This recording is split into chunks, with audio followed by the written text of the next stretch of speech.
Hello, traders. FX Pip Collector here. Today is Monday, October 20th, and this is my analysis for gold, and we're on the daily time frame. So on gold, we definitely did have a very strong push down, but on the daily, it never engulfed down.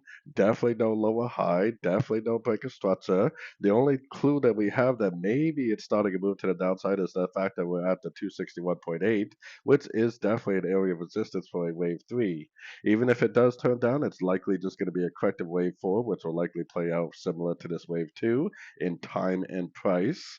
But there's really no proof that that's even the case. I mean, it definitely could go up to the 278 and beyond. So anyways, going down to the 1 hour time frame, I mean, I can't help but still be bullish.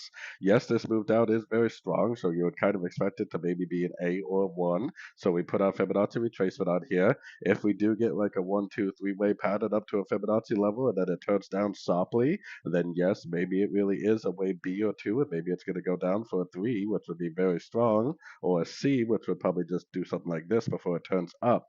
The problem I have is that I don't really think I would take it as a sort because the monthly is up, the weekly's up, the daily's up, the 4 hours up, even the 1 hour time frame is up.